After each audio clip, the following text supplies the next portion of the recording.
Boa noite a todos. Como sempre, horário londrino. Bem-vindos a mais uma live desse projeto BBD Lives. Hoje a gente vai ter o prazer de receber o Mário Ezequiel. O Mário que tem uma trajetória muito bacana dentro do escritório Matos Filho. Sócio fundador da Borea.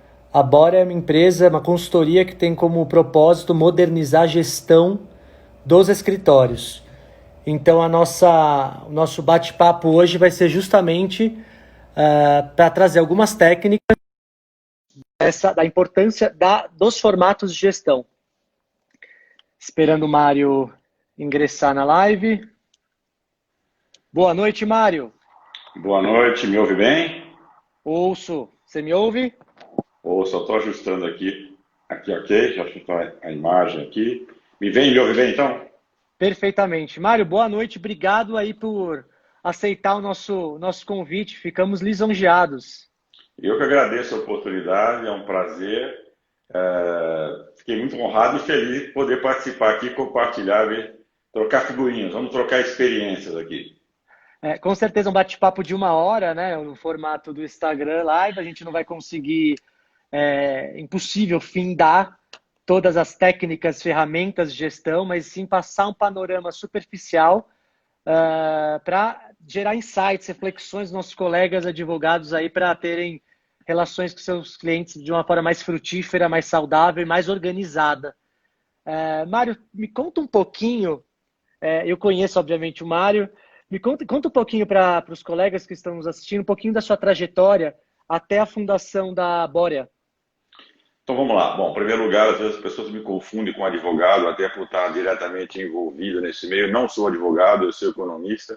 E a minha relação com esse mercado tem 20 anos, ou seja, em 2000, em junho de 2000, ou seja, exatamente 20 anos atrás, eu fui contratado pelo Matos Filho para assumir toda a parte administrativa do escritório, ou seja, tudo aquilo que não era jurídico. A minha experiência anterior tinha sempre sido em multinacionais da área de prestação de serviço. Então, trabalhei na Arthur Andersen, auditoria, na Nilce, uma empresa desse mercado, na Hertz, locação de veículos, e antes do Matos Filho eu estava no BCG, The Boston Consulting Group. E aí eu fui para o Matos Filho exatamente com esse propósito de ajudar os escritórios a se organizar do ponto de vista administrativo. Naquela época os escritórios haviam crescido muito, na década de 90, fruto das privatizações do governo Fernando Henrique. Os escritórios cresceram muito, tomaram volumes bastante grandes e começaram a perceber a importância de ter alguém para ajudar a administração da sociedade. Então, fui para lá em 2000 exatamente para montar tudo. O escritório, na época, não tinha nada, né? Não era comum ter, então, montar uma área de recursos humanos com política de plano de carreira, avaliação de desempenho, criamos uma universidade corporativa, depois criar uma área de marketing. Na época, a marketing era heresia. Em 2000, você não podia falar em marketing.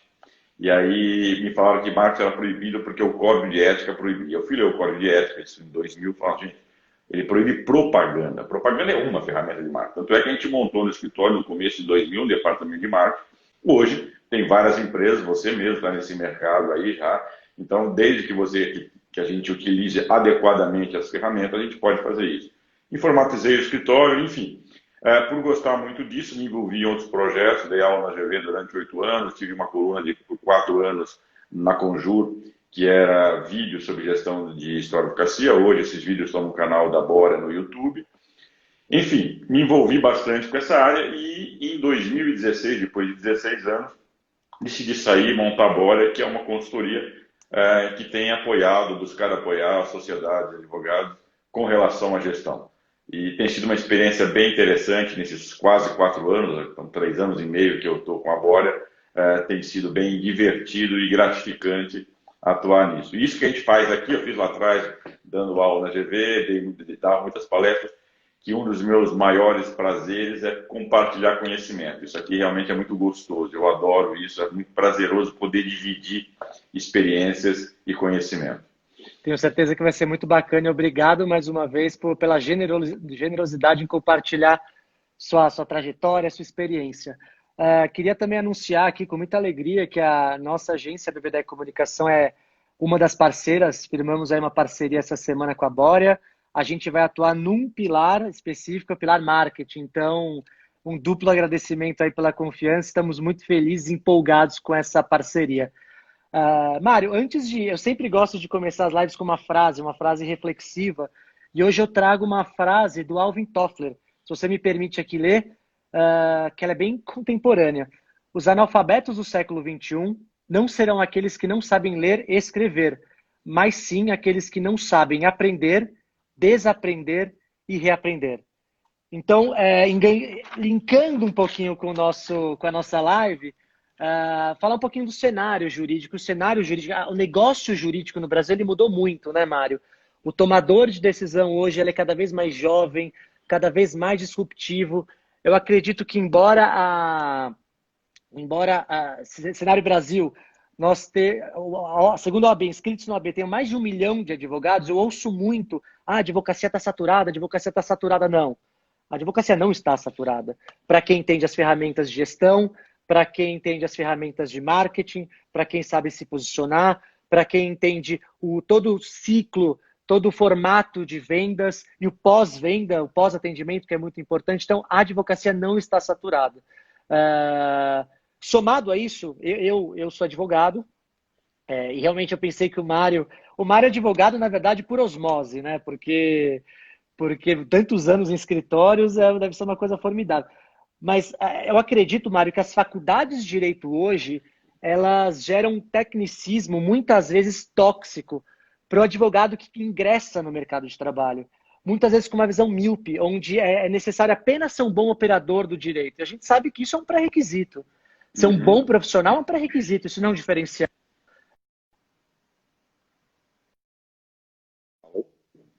Oi, travou. Aqui recebi uma ligação, já cancelei. E é importante um olhar holístico do negócio. É importante saber um pouquinho de gestão de pessoas, um pouquinho de tecnologia, agora LGPD, um pouquinho de marketing. Então, eu acredito que somado a esse cenário, as técnicas da Bora, compartilhar a sua experiência, vão ser extremamente frutíferas, proveitosas aí. Como o próprio site da Bora diz, nosso propósito é modernizar a gestão dos escritórios. Então, agora eu vou passar a palavra para o Mário. Mais uma vez, nosso objetivo aqui não é findar todos os pilares de gestão. Acho que isso vão demandar várias lives. Façam suas perguntas também. Mário, me fala um pouquinho do que a Bora oferece, a importância dessas técnicas de gestão. Eu pensei em começar por ou planejamento estratégico ou mentoria, se você me permitir. Vamos lá. Bom, primeiro, antes de mais nada, eu quero pegar um gancho nessa sua frase que você trouxe, que foi muito feliz, porque essa é uma frase já tem alguns anos, e nada mais presente do que agora. Quer dizer assim, nós estamos vivendo um mundo já há algum tempo, e agora mais do que nunca, tendo que desaprender para reaprender, ou seja, as verdades estão sendo desconstruídas dioturnamente. E isso não é diferente para o segmento jurídico. Eu diria até aqui fica mais presente, porque o segmento jurídico é um segmento tradicionalmente conservador. Então, sempre muito mais atrás da reboque das mudanças que o mercado oferece. A sua regulamentação, o advogado é mais conservador, e aqui não é juízo de valor, é uma característica, e de fato é importante, a lei ela é conservadora. Primeiro você muda a sociedade, a lei muda tempos depois, né? Foi assim com o e-commerce, ele chegou primeiro, se usava, digamos, direito do consumidor antigo, depois se criou uma legislação específica para isso. LGPD estava e nem entrou, ia entrar agora em vigor, foi postergado, mas os dados já estão sendo trabalhados há algum tempo. Então, a lei, a legislação e o direito, ela sempre vem a reboque e demora, e esse comportamento faz com que esses profissionais também, muitas vezes, venham uma demora, com certo delay em relação a isso. Só que agora não dá mais tempo. Né? Assim, a gente não tem mais tempo para aprender. Eu costumo dizer, e até coloquei isso na Bora e falo, a gente vive em beta. Então a gente coloca no ar e vai consertando no meio do caminho. Então a gente faz eu mesmo, uma série de afirmações que eu tenho feito, que tenho acreditado e que o dia a dia tenho lido de novo e reinvento aquilo que eu falei e nenhum problema em relação a isso. Isso que as pessoas precisam entender. Porque se você for esperar ter um formato pronto, o mundo passou, aquilo já não vale mais. Então, você tem uma noção, você coloca. Nós estamos aprendendo com o home office, para dar um exemplo. Então, você coloca no ar, comete alguns equívocos, ajusta algumas coisas, como gerenciar isso. Vamos tomar ideias que não vão funcionar, fazer outras, a gente está sempre em beta. Né? Então, esse é um ponto importante. E eu costumo também dizer, antes de entrar na Bórea para falar, e aqui eu tenho feito bastante colocações nesse sentido, que eu acho que o advogado, muitas vezes, por incrível que pareça, ele é refratário a mudanças. Ele não gosta de mudança, não gosta de inovação. E eu costumo provocá-los da seguinte forma: vocês, advogados, deviam amar mudanças. Porque é simples de entender. Para cada mudança, cada inovação, obrigatoriamente você terá uma regulamentação. Ou uma lei, ou uma instrução normativa, ou uma regulação. Toda vez que existe isso, quem é que faz o elo entre essa nova norma, essa nova lei e a sociedade? É o advogado. Isso fica muito claro para o tributarista, né? Quando muda uma legislação tributária, você tem uma série de oportunidades. Então, esse momento que nós estamos vivendo, está vindo uma enorme mudança, enorme. Isso para o advogado, ele deveria amar, porque isso vai demandar regulamentação, legislação, normatização. E, portanto, ele vai ser o responsável por isso. E aí você abre três grandes frentes para o advogado. Primeiro delas, advocacy, né? Que alguns usavam lobby, mas a palavra lobby no Brasil está muito mal, então advocacy, que é ajudar o legislador a fazer a lei.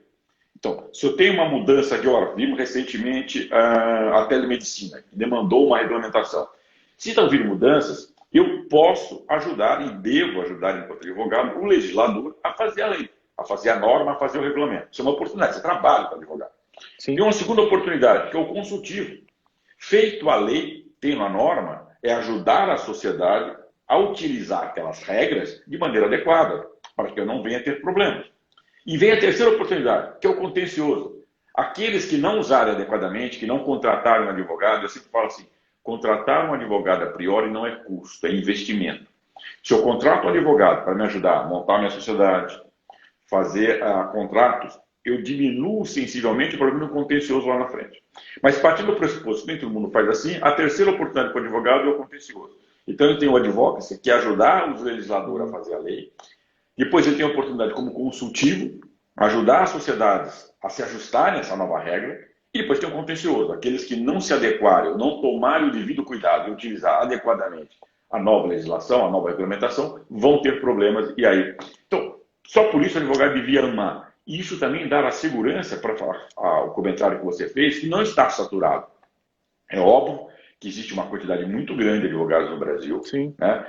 Uma grande sociedade de advogados, então, portanto, a qualidade técnica é pressuposto, né? Não é diferencial. Ser bom tecnicamente no que eu faço não me diferencia, né? Se você não fosse, está fora do mercado. Só que aí você precisa de outras ferramentas, que é o suporte na gestão. Então, eu já vi excelentes advogados, excelentes tecnicamente, quebrarem. São bons tecnicamente. Por quê? Não tem gestão, esquece de faturar, fatura, esquece de cobrar, esquece de ser o cliente, mesmo ele sendo excelente técnico, excelente advogado, ele quebra. Então, aí entra o apoio de estruturas para ajudá-los. Então, de uma certa forma, o que eu tenho feito é ajudar nesse sentido, que é como apoiar as sociedades a se organizarem enquanto instituições, enquanto empresas, que é outro termo hoje, mas lá atrás, falar de história com essa empresa era também uma heresia. Eu mesmo tenho um case interessante, rapidinho contar para vocês. Conhecem a Matos Filho em 2000, eu vim do mercado, fui contratado por um grupo, na época o Matos Filho era bem menor, acho que se não me falha a memória, eram 17 sócios, hoje são mais de 100. Eu fui contratado por um comitê que gerenciava, foi um headhunter que foi me buscar, devia ter uns 15 dias de escritório e fui ser apresentado aos demais sócios. Então, aquela reunião de 2000, um pouco formal, aquela mesa comprida, todo mundo de terno, eu também de terno, usava terno na época, e começa a minha frase, aquela frase tradicional. Bom, prazer estar aqui, trabalhar nessa empresa. Não terminei a frase. Um dos sócios mais antigos me interrompeu e falou: Mário, você é novo aqui, está chegando agora, isso aqui não é uma empresa, isso é uma firma de advocacia. Um dos sócios mais jovens que tinha me contratado falou: não, isso é uma empresa e nós o contratamos para administrar como tal. Eu pensei comigo, não vou durar até o final do mês, né? 15 dias, 2 segundos de fala, já tem 2 sócios brigando por mim. Sobrevivi 16 meses e foram 16 meses maravilhosos.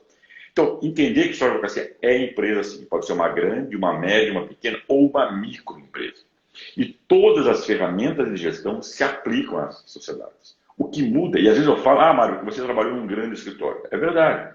Mas todas as ferramentas se aplicam a todo o escritório. Seja o grande escritório, né, o escritório de mais de 1.000 profissionais, 100 sócios, 500 advogados, ou aquela sociedade minúscula. Um sócio, um estagiário e uma secretária.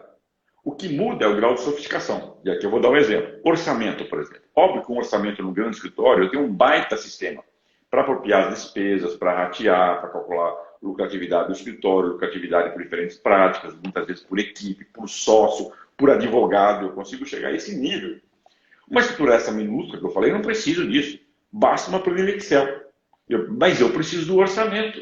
Então a ferramenta orçamento se aplica. O que muda é que tem um pequeno. Eu vou usar uma planilha Excel com meia dúzia de líneas de coluna. Mas quanto custa o escritório? Aluguel, quanto eu pago para a secretária, telefone, qual é o meu faturamento? Eu estou pagando, eu tenho break-even, qual é o meu lucro? Então, usar a ferramenta orçamento, ela se aplica a qualquer unidade.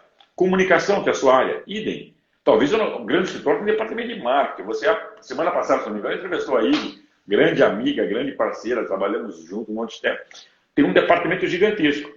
Óbvio, por causa do tamanho do escritório, pela demanda. Esse mesmo escritório que eu falei não faz sentido, ele nem tem condições de ter isso, mas ele tem que se comunicar. Como é que o cliente vai saber que ele existe? Como é que o cliente sabe qual é o saber jurídico dele? Ele tem que achar uma ferramenta de comunicação e buscar apoio. Ele é advogado, e aí entra aquele do ponto que você falou. Infelizmente, as faculdades de Direito do Brasil não tratam matéria de gestão em nenhum semestre. Eu sou crítico, isso de aula na TV durante 8 anos, sempre fui muito crítico. Eu acho um absurdo. Devia ter pelo menos um semestre, ou 1 ou 2 semestres de gestão, noções. Eu, Mário, fiz economia há 40 anos atrás, me entreguei a idade agora. Eu tive direito. Na minha faculdade de economia, eu tive 2 semestres de direito. Saber o que é lei complementar, saber o que é uma lei ordinária, saber fazer um contrato. Óbvio que eu não vou fazer um contrato, eu não vou me atrever a fazer isso, mas eu tenho noções. A mesma coisa o advogado devia ter na faculdade, noções de gestão. Porque ou ele vai montar um escritório, ele vai precisar fazer preço, ele vai poder ter que administrar o seu orçamento, ele vai ter que se comunicar. Então, não que ele tenha que fazer, mas se ele tiver noção, para ele gerir uma equipe ou contratar assessoria, porque quando você é muito pequeno, não faz sentido ter uma equipe. Então, busque uma assessoria.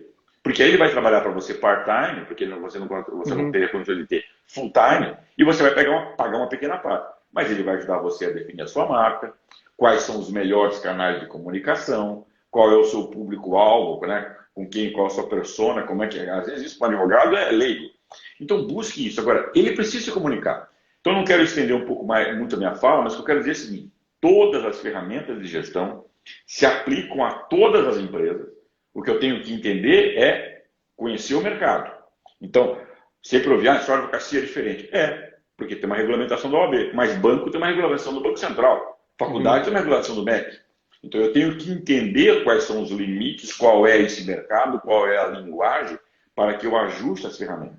Então, sociedade de advocacia não pode fazer, sei lá eu, outdoor, mas ele pode se comunicar, nenhum problema, então eu vou utilizar corretamente. Sociedade de advocacia, por exemplo, não é uma sociedade mercantil, não pode emitir duplicata, mas eu tenho que cobrar do mesmo jeito. Então eu tenho que utilizar ferramentas ajustando-as ao segmento jurídico que é regrado por normas específicas para isso. Então eu sempre falo isso, e o tamanho só muda o grau de sofisticação. Agora, qualquer um tem que ter ferramentas de comunicação, tem que se comunicar, tem que ter orçamento, tem que ter tecnologia. Hoje você não sobrevive. Quais são as melhores ferramentas para o meu tamanho? Quais são os apps que eu tenho que usar? Quais são as ferramentas que eu tenho? Recursos humanos, se eu contrato pessoas, ok, como é que eu vou contratar? Como é que eu devo motivar? Como é que eu vou treinar? Enfim, de novo, eu não sou advogado, mas uma das heranças que eu tenho é essa. Às vezes as pessoas me perguntam se eu sou advogado, porque eu falo muito, você me interrompe. Aí eu digo para as pessoas assim, não é, isso é Darwin, é adaptação ao meio. Trabalhar no escritório com 100 advogados, 100 sócios, 500 advogados, ou eu adquiri a arte da retórica, eu estava perdido, entendeu? Mas me interrompe, tá? Porque eu me empolgo e vou falando. Mas eu vejo isso, pegando aqui o que você falou, a importância de nós. Bom, você ainda é advogado, você tem essa facilidade, porque você é um profissional da área. Entender, assim, como é que nós podemos ajudá-los. Primeiro, é entender que essas ferramentas são fundamentais. De novo, ser tecnicamente, ser um excelente advogado, isso é pressuposto, condição sine qua non. Se você não é um bom advogado no mercado competitivo como o nosso, você corre sérios riscos de estar fora do mercado, porque vão ter outros profissionais competentes. Agora, só isso não o qualifica para ter sucesso. Você precisa utilizar ferramentas de gestão. Eu concordo absolutamente. Fique tranquilo, acho que todos os seus ensinamentos estão perfeitos. Antes da gente prosseguir nesse assunto, você citou sua experiência de 16 anos no Mato Filha IVE, que foi uma das nossas participantes aqui, que contribuiu de uma forma super rica. Eu queria só prestar, acho pertinente a minha homenagem e os meus sinceros respeitos ao escritório Matos Filho pela perda do sócio-diretor José Eduardo Carneiro Queiroz. Então, acho pertinente prestar os meus respeitos, inclusive para você, Mário, eu sei que você tinha contato com ele, tenho certeza que ele deixou um legado incrível. Mário, no seu discurso, eu quero citar aqui 3 pilares que eu achei fundamentais, que eu gostei muito. Eu queria que você explorasse um pouquinho mais precisamente o último. O primeiro, eu gosto da abordagem, porque muitas vezes as pessoas vão perguntar, tá, mas eu sou escritório, só eu e minha secretária, ou eu e meu estagiário, ou sou um escritório de 50, 100 pessoas. Eu acredito, e eu gosto muito da sua leitura, que independente do tamanho, as técnicas de gestão são essenciais. São absolutamente essenciais e palatáveis, seja o tamanho que for o escritório. O segundo ponto é o Código de Ética e Disciplina da OAB, a Resolução 02 de 2015, do que tange publicidade, ela não proíbe, mas sim regulamenta. E, ao meu ver, obviamente, o código precisa de uma reformulação, de uma atualização, principalmente com a digitalização do mundo, não só no cenário jurídico, mas do mundo. Mas ele é muito feliz quando ele não trata a advocacia como algo mercantil. Então, eu acredito que a advocacia tem uma responsabilidade social, tem um compromisso com a sociedade, um serviço de altíssimo valor intelectual agregado. Então, o código brinda isso, e nesse quesito eu considero ele muito, muito feliz. Não só no quesito marketing, mas outros quesitos que você mencionou, divulgação de preço, duplicata. E o terceiro ponto que você colocou aqui, eu queria explorar um pouquinho mais, é o objetivo. Muitas vezes, eu como agência de comunicação focada no jurídico, eu percebo que tem uma dificuldade até de o escritório saber o que ele quer vender, para quem ele quer vender. Então, essa questão da essência, de saber quem eu sou, o que eu quero, é extremamente importante para qualquer contratação e especificamente um trabalho de marketing, onde você vai criar um planejamento com os objetivos próprios para a prospecção do cliente, para o segmento do cliente. Então, eu queria que você abordasse um pouquinho. Falta muitas vezes, vou abrir um escritório, contratei uma secretária, tenho um espaço. Falta muitas vezes algo prévio, um canvas, uma metodologia do Sebrae que é extremamente, parece ser simples, mas é extremamente complexa quando você se debruça nela. Um planejamento estratégico. A Bórea e a sua experiência assessoram um advogado nesse sentido? Sim, fazemos isso. E antes de eu falar especificamente, de pegar uma fala sua que eu achei bem interessante, quando você fala do processo de comunicação e uma necessidade de um ajuste do código de ética, porque o mundo vem em constante mudanças e a gente tem que ajustar isso. Eu até lá atrás falei isso, até já escrevi sobre isso, que eu senti. Muitas vezes o advogado mais tradicionalista fala que a advocacia tem que ser feito no boca a boca. E aí eu, para brincar, falo o seguinte, olha, se você acredita realmente nisso, nada mais do que presente que as mídias sociais, aqueles que eram refratários, ainda tem muitos refratários das mídias sociais. Porque o boca a boca de antigamente virou o tecla-tecla de hoje. O conceito é o mesmo, a recomendação, só que hoje as pessoas falam menos. E aí eu convido assim, vamos num restaurante, agora está fechado no porão, vamos num restaurante, sala do almoço, e eu chamo a atenção, várias mesas, 4 pessoas sentadas, todo mundo teclando e ninguém falando com ninguém. Então, esse tipo do conceito, do princípio, que é a recomendação, que é o refer, hoje ela faz através de técnica. Então, você não pode proibir isso, né? Você não pode tentar obstruir essa forma de comunicação, porque as gerações estão se comunicando de forma diferente. Então, a necessidade de ajuste constante, adequação na forma de comunicação é fundamental, até para não isolar o advogado, separar o advogado dessas ferramentas que são importantes para ele se comunicar. Com relação ao ponto que você falou, infelizmente ainda é muito presente. E ele é presente, ou seja, não ter o norte, não ter uma orientação, não saber o que é, muitas vezes em vários segmentos. Isso não é só um problema de advogado. É óbvio que um advogado tem mais, porque talvez por ser uma disciplina, uma especialidade muito técnica, ele acaba às vezes se concentrando no direito em si e esquece do resto. Mas saber o que eu quero, ter uma estratégia, um planejamento estratégico é fundamental para todo mundo, inclusive pessoa física. Eu preciso saber o que eu quero. Quando eu sou estudante, que faculdade eu quero fazer? Que carreira eu quero seguir? Uhum. Onde eu quero estar? Isso é estratégia, eu tenho que definir isso. Isso tem a ver com gestão. Nós fazemos gestão, todo mundo faz gestão. Talvez sem saber, bem ou mal. Por exemplo, é comum a gente olhar para famílias e ver duas famílias mais ou menos do mesmo tamanho, com a mesma renda familiar, uma bem-sucedida, outra mal-sucedida. O que é isso? É a gestão dos recursos. Uma consegue pagar filho para faculdade, consegue trocar de carro em periodicidade, ter sua casa própria, o outro vive endividado, e a renda é a mesma e o tamanho é o mesmo. Por quê? Má gestão. Em organizações não é diferente. Então, saber o que eu quero, e aí não tem certo, não tem errado. Eu quero ser um full service, eu quero ser uma boutique, eu quero ser um escritório de abrangência nacional, regional, eu quero atuar no direito tributário, no trabalhista, quero fazer contratos. Então, a hora que eu sei o que eu quero, eu vou desenhar uma estratégia para que eu possa atingir aquilo. E eu costumo dizer assim, de todas as ferramentas, a estratégia é a mais importante. Por quê? Porque se eu não sei o que eu quero, fica difícil definir os outros planejamentos. Eu costumo dizer o seguinte, a estratégia é como se fosse um guarda-chuva. Quando eu tenho uma estratégia bem definida, todos os outros planejamentos, se pendurados e alinhados com essa estratégia, você evita perder dinheiro. Vou tentar dar um exemplo. Se eu tenho uma boa estratégia, na hora de eu desenhar o meu plano de comunicação, eu vou alinhar a ele. Porque eu vou dizer qual é o meu público, qual é o canal que eu quero. Eu sempre dou alguns exemplos, que eu já presenciei isso. Às vezes, por vaidade, o escritório ele quer, porque quer contratar uma baita assessoria de imprensa, porque ele quer publicar artigos dele no Valor Econômico. E aí eu pergunto, o seu cliente lê Valor Econômico? Ou lê a parte de justiça? Se ele não lê, você gasta uma baita grana. Por exemplo, a área médica. De repente, o médico não lê a parte de justiça do Valor, talvez leia Valor, mas outra parte. Talvez, ao invés de você gastar esse dinheiro, se você utilizar esse mesmo artigo, publicá-lo, ou numa revista do CRM, ou estar presente em alguma... Você vai atingir o seu público. Agora, para você definir a sua estratégia, você vê o que você quer. Mesma coisa quando a gente fala, por exemplo, de TI. Tem inúmeros softwares, inúmeros aplicativos de diferente tamanho. Muitas vezes eu já vi sociedade que compra softwares maravilhosos. Mas, por exemplo, ele não desenhou uma estratégia e, de repente, no plano dele, ele muda e quer fazer contencioso de volume.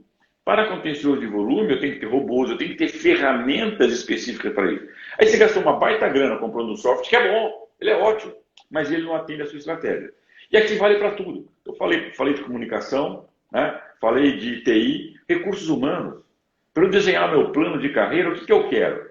Eu quero fazer mais sócios, eu não quero fazer mais sócios, eu quero crescer, não quero crescer. Dependendo do que eu quero, é o plano de carreira que eu vou construir.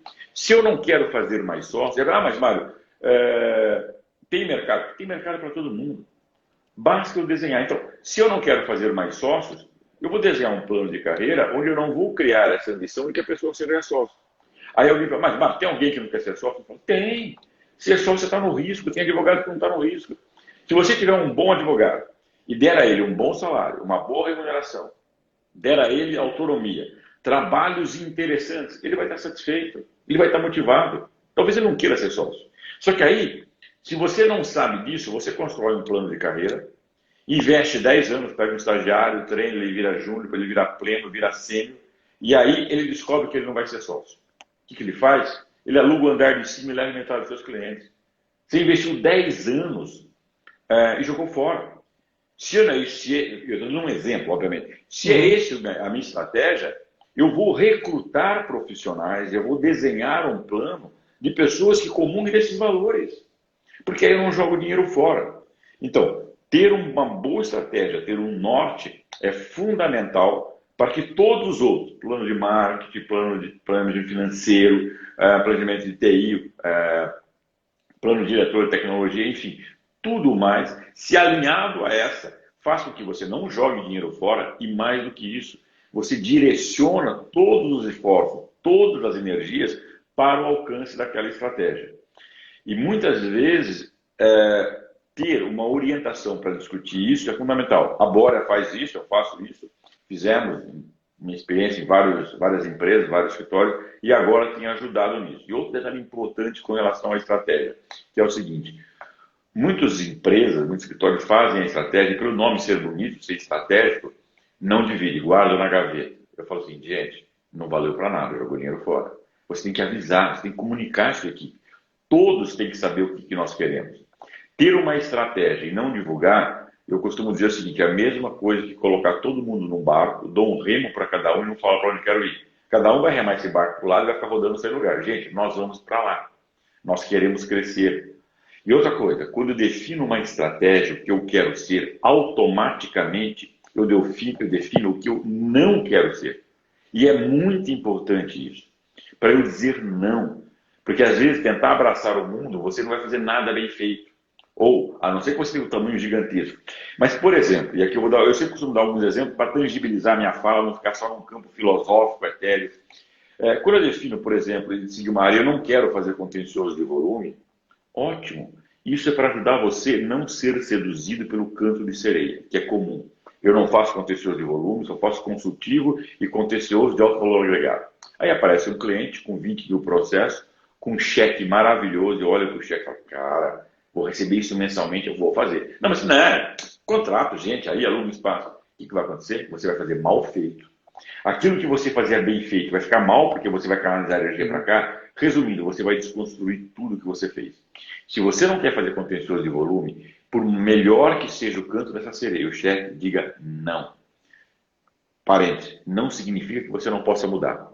Se em algum Claro. momento você acha que volume é importante, pare e redesenhe a sua estratégia.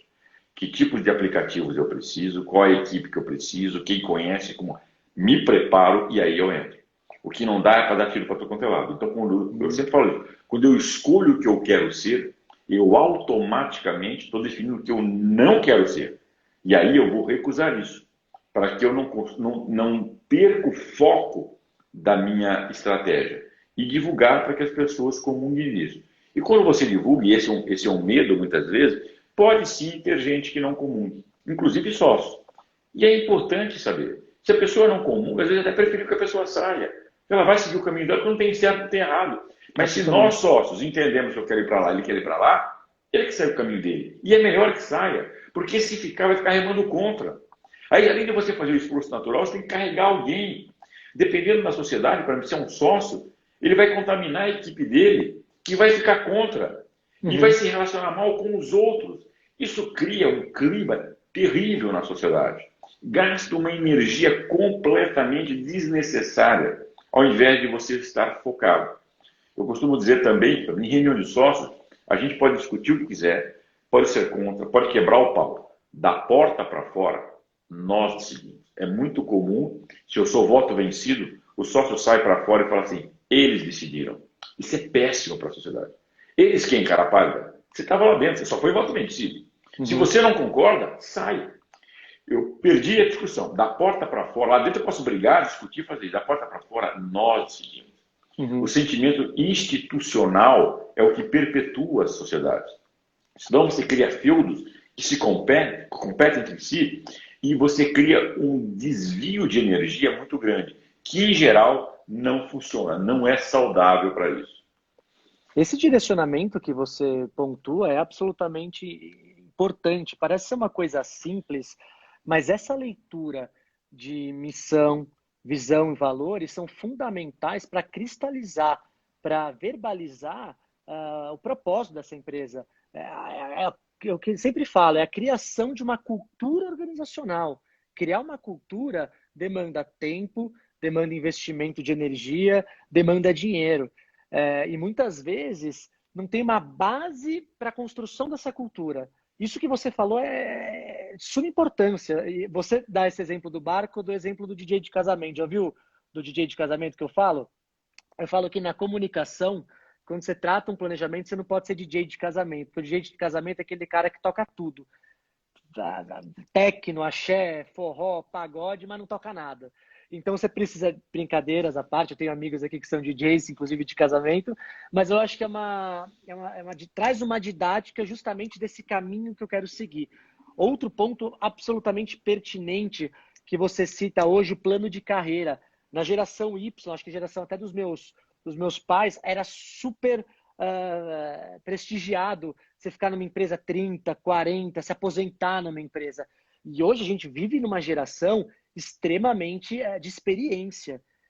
Eu digo que é mais do que imediatista, é uma geração que quer buscar seu propósito. Então, essa rotatividade muitas vezes ela pode ser suprida por uma retenção de talentos com plano de carreira, com plano de benefícios, com uma cultura organizacional bem sólida, porque eu acho que acima de tudo, a base de tudo é o propósito. Eu acho que quando o propósito está bem definido, e a gente volta para todo o seu discurso, é um caminho que todo mundo segue, é um caminho que não tem meio certo, é esse o caminho. E isso é fundamental, quando eu falei anteriormente, inclusive para a comunicação. O que eu quero vender, qual é meu posicionamento, se eu sou um escritório de grande porte, um escritório boutique, um escritório que só vai atender pessoas físicas, e o que eu quero vender, qual área de atuação eu quero me especializar. Obviamente, no começo, a gente sabe que os advogados precisam monetizar. Então, se faz tudo. Mas publicizar, eu acho importante publicizar o foco que você quer estar consolidado daqui a 5, 7, 10 anos. É de suma importância. Mário, uma pergunta que surgiu antes da nossa live, inclusive eu tive muitos problemas com isso, e precificação. Como é difícil precificar os nossos serviços. O que você orienta dentro da sua estratégia para uma estratégia de precificação bem feita, bem articulada e que não fuja muitos parâmetros de um benchmarking? Bom, vamos lá. Precificação é um negócio complicado, em geral, para empresas prestadoras de serviço. Porque é algo intangível e você, a estabelecer preço ou identificar um preço para isso não é algo simples. É diferente de uma indústria que você tem, boa parte, são os insumos. Quanto custa um carro? Custa a roda, o motor, o rádio, enfim, todos os insumos, mais o trabalho de engenharia, o trabalho de juntar tudo isso. E aí você dá um preço, mais a margem de lucro, você dá o preço.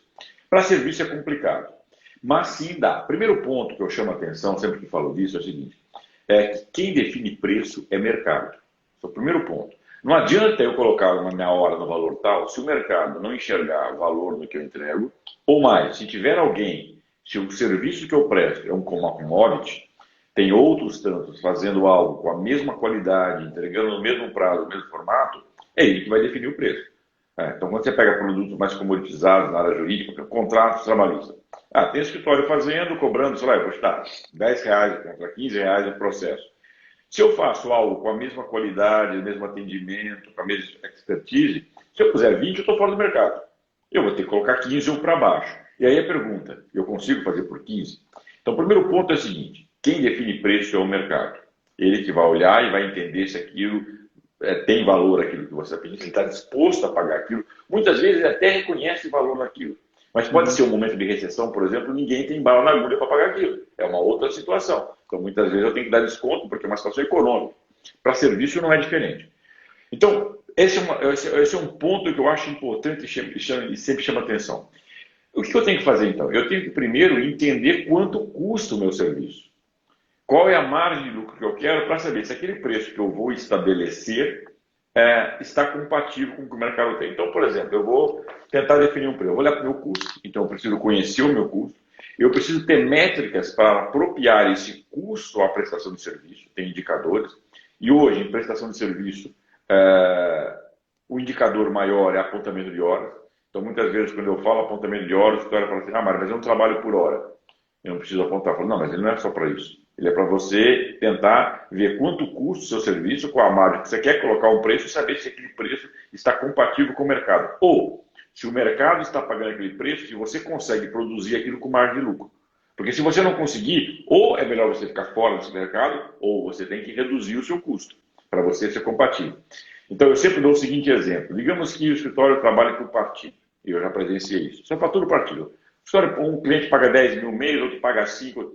Eu pergunto, como é que você sabe se dá lucro ou prejuízo? No final do mês eu ganho 100, gasto 80 e vivo 20. Falei, beleza. Só que você pode ter 10 clientes, 5 dando um baita lucro e 5 dando prejuízo. Só que o lucro desses 5 é muito maior que o prejuízo, ele paga só num troco. Agora, você não sabe quem dá lucro e dá prejuízo. O único jeito de saber é ter apontamento de horas. Por exemplo, um cliente que te paga mensalmente 5 mil reais. E se você apontar as horas, no final do mês, eu gastei 10 horas do sócio, 4 horas do advogado júnior, 8 horas de um sênior, 10 horas do estagiário. Se eu sei quanto custa a hora de cada um, eu multiplico e falo assim, bom, nesse mês eu gastei o equivalente a 4 mil. Ele me pagou 5, beleza. Ganhei 1.000 sobre 5, ganhei 20%. Em outra situação, você pode fazer essa mesma conta, apontar as horas e chegar à conclusão que você gastou o equivalente a 8 mil e ele te pagou 5. Você teve prejuízo de 3. Então, ou eu repactuo com o cliente, eu vou lá e renegocio, olha, a sua demanda, o que você está demandando para mim, mensalmente, regularmente, é muito maior do que você me paga. Vamos repactuar? Ou eu deixo de prestar o serviço.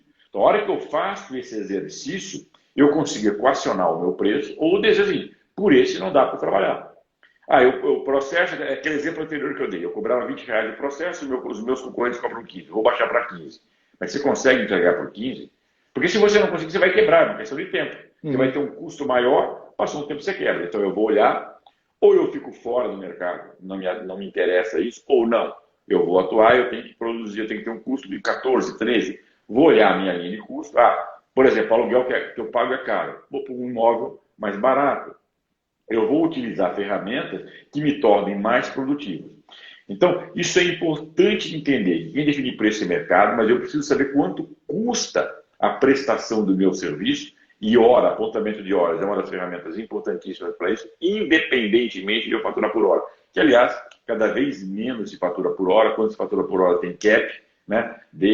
Isso é uma herança dos escritórios americanos, mas a partir da crise de 2008, lá fora mesmo, as empresas começaram a falar, não, vamos mudar a forma. Isso refletiu no mercado brasileiro e hoje, obviamente, quando você trabalha por hora, obviamente tem cap, hora livre é muito raro, mas a ferramenta apontamento de horas é bem importante. E só eu pegar um gancho, por especificação eu falei isso, mas queria pegar um gancho no seu comentário anterior, que eu acho foi muito rico e é muito importante, que é com relação a plano de carreira e a parte de pessoas e recursos humanos. Porque, de fato, essa é uma área que vem passando por transformações e eu acredito que vou passar por muitas transformações e os escritórios ainda são bastante conservadores. Eu faço plano de carreira e ainda que os escritórios querem aquele plano de carreira tradicional. Estagiário, júnior, pleno, sênior, sócio. A nomenclatura pode ser advogado júnior, presidente, 1, 2, 3, isso não vem ao caso.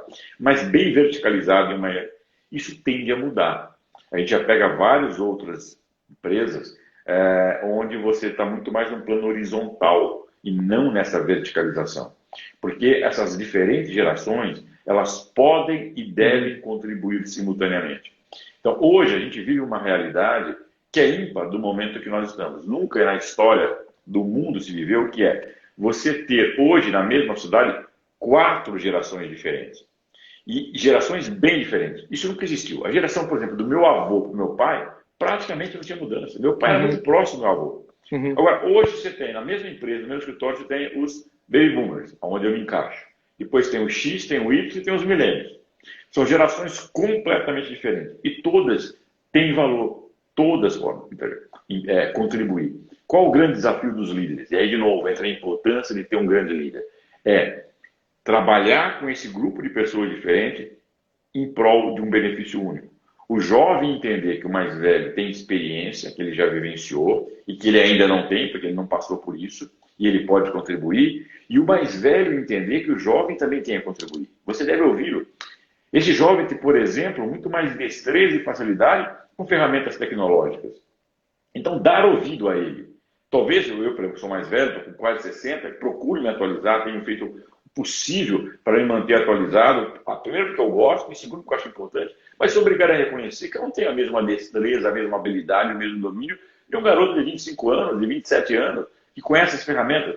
Vamos dar um exemplo. Numa discussão de um cliente, ter a mesmo estagiário ou ter na reunião um advogado e dar ouvido a ele, não só estar presente, às vezes a solução jurídica está na cabeça do mais sênior, mas a forma pode estar no mais jovem. Por exemplo, o cara mais jovem fala, não, gente, vamos fazer isso com assinatura digital, vamos digitalizar o documento, fazer com assinatura digital, talvez o mais velho nem saiba o que é isso. Ou maior que ainda, vamos fazer um smart contract, vamos usar a blockchain para fazer isso. E aí, o que acontece? A construção da peça jurídica, da saída, talvez o mais experiente contribuiu, mas a forma o mais jovem. Então, os planos de carreira vão ser mais horizontais. Eu sempre falo, dê ouvido aos mais jovens. Isso motiva muito mais do que, eventualmente, dar salário. Eu vi nessa geração que, de fato, vestir a camisa, ficar muito tempo, ralar pra caramba e depois ganhar muito dinheiro. Já varei noite em empresas que eu trabalhei, assim, de entrar 8 horas da manhã num dia e sair às 4 da tarde no dia seguinte. Trabalhar 30 por casal sem ir para casa. Né? Hoje isso não convence mais. E aí falava assim, e lá atrás a gente falava isso, não, você vai entrar nesse escritório, gente, você vai trabalhar muito, muito, às vezes não tem final de semana, Antes da lei de estágio, você tinha estagiário que, às vezes, por exemplo, perdia a prova. Você tinha que protocolar o negócio da CVM no Rio de Janeiro, você pegava um avião às 3 horas da tarde, punha no voo, e falava, mas eu tenho prova hoje, Dani, você vai lá protocolar.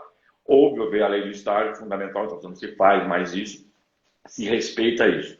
Mas você vai trabalhar muito e você vai ganhar muito dinheiro. Quando você vira sócio, você vai ganhar muito dinheiro. Aí o cara é no estacionamento no escritório, lava os carros, fala, pô, eu quero ter esse carro, eu aceito isso. Já há um tempo, e eu vivenciei, você fazia esse mesmo discurso para o estagiário, que você vai trabalhar muito, final de semana, eu não quero ver. Eu quero surfar em maresia. Fim de semana eu quero para mim. Dani, chega dinheiro para você. Até sei que trabalhar um fim de semana, outro, mas todos, ficar até 10 horas da noite, esquece. Não quero isso. O que motiva esse cara? É ele participar. É você chamar ele para reunião e dar ouvido a ele. Isso motiva. E ele participar do processo. E ele pode contribuir. Nós, mais velhos, temos que entender que eles podem contribuir sim. E eles têm muito para contribuir. E isso motiva. Eu falei, quer motivar um estagiário? Leve esse estagiário, sócio, leve esse estagiário para uma reunião com o cliente. Uma reunião que não tenha problema conferencial. Vai lá e fala, fica quietinho, presta atenção. Na volta, no Uber, no táxi, no Cabify, você dá um debriefing para ele da reunião. Você viu aquela hora que eu fui mais duro, enérgico, fui rigoroso, porque eu precisava marcar terreno, eu precisava fazer isso. Tive uma hora que eu cedi, entendi a outra parte, eu precisava conquistá-lo. Essa aula que você deu em 15 minutos voltando, vale mais do que qualquer aula na faculdade. E garanto para você que hoje à noite, esse estagiário vai chegar na sala de aula e vai falar para o cara, eu fui para uma reunião, meu sócio brigou, fez isso. E ele me explicou que ele fez isso, por isso, por isso. Os colegas dele falaram, cara, quando eu abrir processo seletivo no seu escritório, me avisa que eu mando o currículo. Você treinou o profissional, você motivou e fez marketing no seu escritório, porque os outros estagiários querem ir para lá.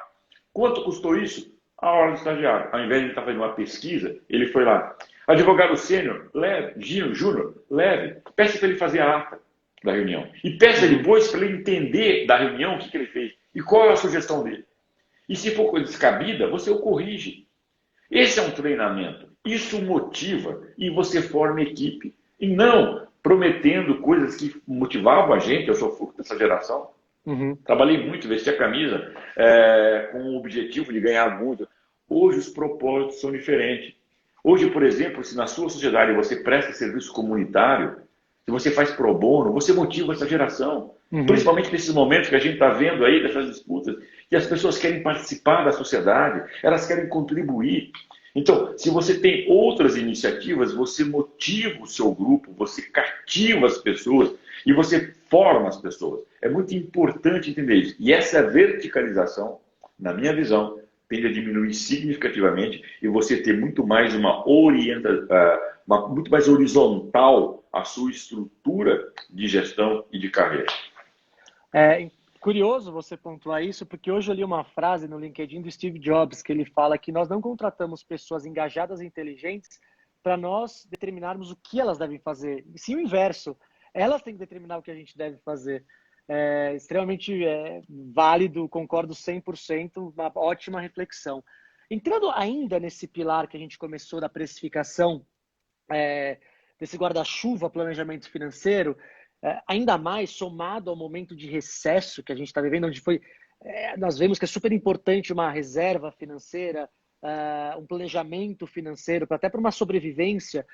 Eu vejo muitos escritórios, Mário, liquidando anualmente a sua empresa, não tendo uma reserva, não pensando nisso, e sim fazendo a distribuição de lucros de uma forma absolutamente, muitas vezes, desnorteada, inconsequente. Você tem alguma dica, alguma sugestão, algum trabalho de planejamento onde você determina qual a reserva que uma empresa deve ter, um escritório deve ter?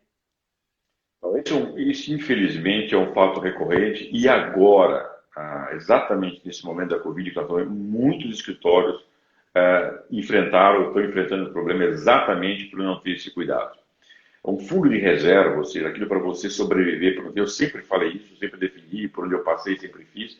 Eu vi muitas vezes escritórios refratários a isso. Não, chega no final do mês, quando tem no caixa, distribui tudo. Já vi situações até esdrúxulas no seguinte sentido. Dia 30, ontem, por exemplo, quando passa na Cacau, o financeiro, quando tem caixa? Tem 30 mil. Distribui. Esquece, por exemplo, que daqui a 2 dias eu tenho que pagar fundo de garantia, eu tenho que pagar funcionário. E aí o que acontece? Toma dinheiro emprestado no mercado, pagando um juros altíssimo. Com a ideia seguinte, não, quem tomou o dinheiro não fui eu, foi a sociedade. A sociedade quem, cara pálida? A sociedade é sua, a sociedade não existe. Se ela tomou dinheiro a um juros alto, ela vai ter que pagar esses juros, que vai ser despesa, que vai abater no lucro lá na frente, que você não vai receber. Então, deixe o dinheiro. Monte um fundo de reserva.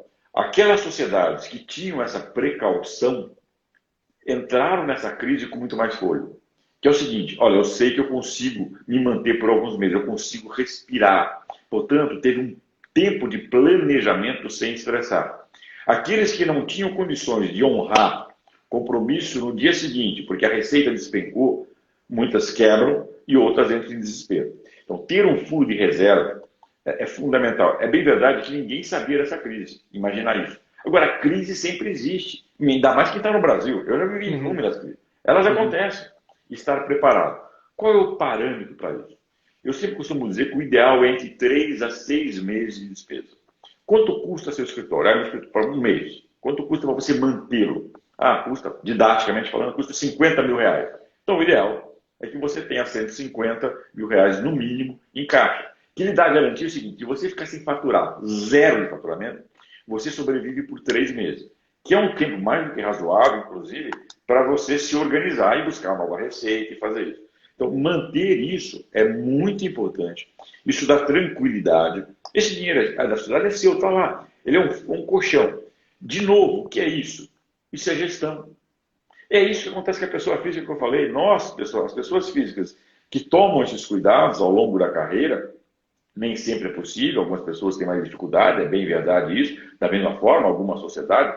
Agora, você não precisa construir esse fundo do dia para a noite. Meu fundo é zero, eu preciso ter no mês seguinte 3 meses de faturamento. Não. Estabelece uma linha de programação. Então, por exemplo, eu vou reduzir a minha retirada em 10, 15, 20% todo mês e vou jogando lá. Ao longo de um tempo, eu vou constituindo esse fundo. A partir do momento que o fundo estiver constituído, eu não preciso mais injetar dinheiro no fundo, a não ser que a despesa aumente. Então, se o seu escritório está crescendo, meu fundo é 150, mas ele cresceu. Eu deveria ter hoje 160, 170, porque os meus custos aumentaram. Então, eu adiciono mais um pouco.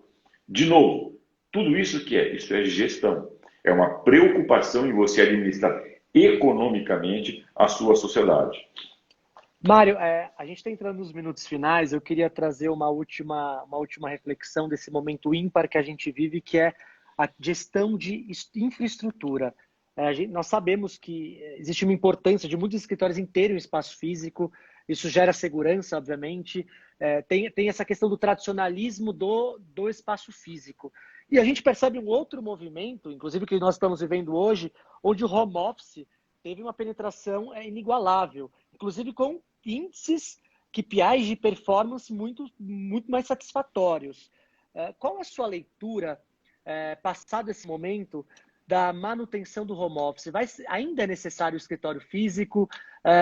Aborda um pouquinho sobre isso, por favor, nesse tempo que nos resta. Eu acho que o home office veio para ficar, eu já falava nisso há mais de 10 anos, e não sou eu, o mercado já fazia isso, mas existe um lado muito refratário, muita gente achando que não funcionava. Hoje estão usando, estão amando, estão vendo que funciona, e eu acho que veio para ficar. É óbvio, quando acabar tudo isso, a parte vai voltar para o tradicional, mas eu acho que ainda você vai ter uma estrutura de home office muito grande. Por quê? Porque a gente viu que funciona, e mais do que isso, ele traz economia. É inevitável. Eu vi recentemente, agora depois do Covid, um grande escritório americano, um dos maiores do mundo, que inclusive está no Brasil, que depois da Covid definiu como objetivo, como estratégia, até o final de 2020, reduzir o seu espaço físico no mundo em 50%. E até o final de 2021 em 25%. O que significa dizer o seguinte, ele está planejando, daqui a 1 ano e meio, ocupar 1/4 do espaço físico que ocupa hoje no mundo. Então, isso é uma tendência, é uma estratégia. O home office vai nos ensinar, está nos ensinando como gerir pessoas à distância, como fazer isso. Então, tem um grande aprendizado, que é aquilo que eu falei, nós estamos em beta. Nós estamos fazendo isso, nós temos que ajustar isso. Hoje, a produtividade do home office está muito alta. As pessoas estão vendo que estão produzindo muito mais. Mas nós estamos vivendo um momento atípico. Então, esse é o beta que eu falo. Eu estava me baseando nisso, e é um dado, ou seja, o que eu tenho ouvido é que o home office trouxe mais produtividade, por outro lado, trouxe algumas dificuldades, mas desse momento. E qual é o momento? Hoje, por exemplo, está difícil fazer home office porque eu estou com a família em casa. Eu tenho criança. Um Uhum. home office tradicional, eu vou estar sozinho, as crianças vão estar na escola. Aqui em casa, o que eu enfrentei, por exemplo, nós deixamos a nossa empregada, que nós em casa, esses 3 meses, pagando o salário bonitinho, mas ela morava com uma mãe de 80 anos. Coube a mim lavar a louça. Distribuiu eu, minha esposa e uma filha, distribuí umas tarefas, não confio em mim como chefe, não deixaram eu cozinhar, puseram eu para lavar a louça. Então eu tenho que trabalhar e fazer essa parte da casa. Um home office tradicional, você não vai ter isso. As crianças vão estar na escola, então vai ser mais fácil trabalhar em home office. Mas tem um outro dado que eu vi recentemente, que isso deve diminuir a produtividade. Hoje as pessoas são produtivas, elas não estão podendo sair. Elas estão em casa. Talvez no ambiente mais natural, talvez você vá achar um espaço, vou tomar um café, vou fazer isso, talvez isso diminua. Por que talvez? Porque tudo é um aprendizado. De novo, estamos em beta. E esse momento que estamos vivendo é totalmente atípico. Nós temos que entrar num novo normal, que é o que está usando, use qual termo que queiram usar, mas uma nova realidade, onde tudo isso vai se ajustar. Essas peças vão ter que se encaixar aí. Mas esse novo encaixe, na minha percepção, vai ser muito diferente do que era antes. Seja em relação à gestão de pessoas, vamos ter que aprender a gerir à distância, né? Seja em relação ao espaço físico, que é caro, então você tem a oportunidade de diminuir. Eu mesmo estou assessorando um escritório, saiu até recentemente, final de semana passada, uma reportagem no Valor Econômico, em que ele saiu de uma cisão um pouco antes da Covid, entrou e decidiu, eu estou ajudando ele nisso, ser um officeless, um escritório sem sede física. Ele está montando um escritório, todo mundo não vai ter sede física. É um conceito, né? Então, assim, tudo isso está vindo, são novas ferramentas, novos cuidados que a gente tem que ter.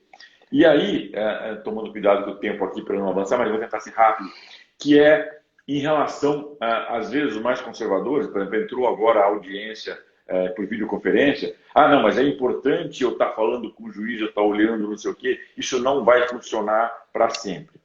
Por quê? Porque talvez para uma geração mais antiga é importante a gente ter essa relação física. Mas o cuidado tem que ter o seguinte, não é mais pensar fora da caixa, é esquecer a caixa, não tem mais caixa. Não tem mais Talvez para a geração mais jovem não tenha esse apego de falar fisicamente. Talvez se eu nunca vi um juiz na minha frente, tampouco eu não sei. Para algumas talvez seja importante, eu preciso vê-lo fisicamente, eu preciso ver meu cliente. Mas tem empresas dando depoimento, que já está no home office há 3 anos, empresas multinacionais, que falam assim, eu contratei pessoas que trabalharam para mim 3 anos, saíram, se desligaram, e eu nunca vi essa pessoa. Era tudo digital. Pessoas de 20 e poucos anos. Por quê? Porque é um novo mindset.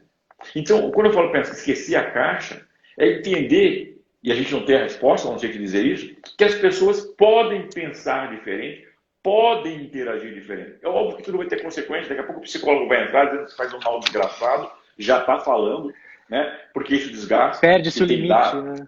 Não, e tem dados, por exemplo, assim que eu vi recentemente, você ficar naquela tela de reunião com 16 pessoas, isso cansa muito mais que uma reunião física, porque você fica prestando atenção em todos, você não se movimenta, nós estamos aqui parados, numa reunião física com 16 pessoas, você levanta, toma um café, você não fica concentrado nos 16, você não fica olhando para todo mundo, você olha. Hoje, você fica 1 hora olhando para a tela e tentando ver todo mundo, sem poder se mexer, parado, isso dá um desgaste físico e mental. Né? Eu ouvi depoimentos de estudiosos recentemente. De novo, beta, estamos aprendendo. Talvez antes nós não percebemos isso. Eu acho que está chegando a hora, a gente tem, infelizmente, 1 minuto e 20 segundos aqui. Eu queria agradecer. Imagina, eu que agradeço. Queria agradecer. Essa live vai ficar salva no IGTV, assim como todas as lives. Então, o pessoal fez algumas perguntas, depois a gente compila e responde. É realmente um tempo muito curto. Falaram aqui uma live que devia durar 2 horas, eu acho que até mais, pela abrangência do tema, pelas reflexões que você trouxe. Então, Mário, eu queria agradecer mais uma vez a sua generosidade em compartilhar a sua experiência. Entrem no site da Borea, conheçam o serviço. O Mário faz um trabalho fantástico e o Mário é um cara muito legal. Além de um profissional excepcional, como vocês puderem perceber, com uma didática ímpar, ele é uma pessoa muito acessível, uma pessoa que é gostoso de trocar ideia. Então, Mário, eu queria agradecer não apenas pela sua experiência, por essa troca, mas pela pessoa bacana que você é. Obrigado mais uma vez pelo aceite do convite. Foi um prazer receber você e ser parceiro da Borea. Muito obrigado. Obrigado. Eu que agradeço a oportunidade, o convite. Agradeço a parceria que nós estamos construindo agora, que com certeza vai gerar muitos frutos. Vai ser um ganha-ganha-ganha. Um ganha um lado, ganha o outro, e ganha a sociedade de advogados que vão ter a oportunidade de conviver. Então, obrigado pela parceria e obrigado pela oportunidade. Pessoal, obrigado, boa noite a todos, obrigado pela participação, até uma próxima. Tchau, Mário.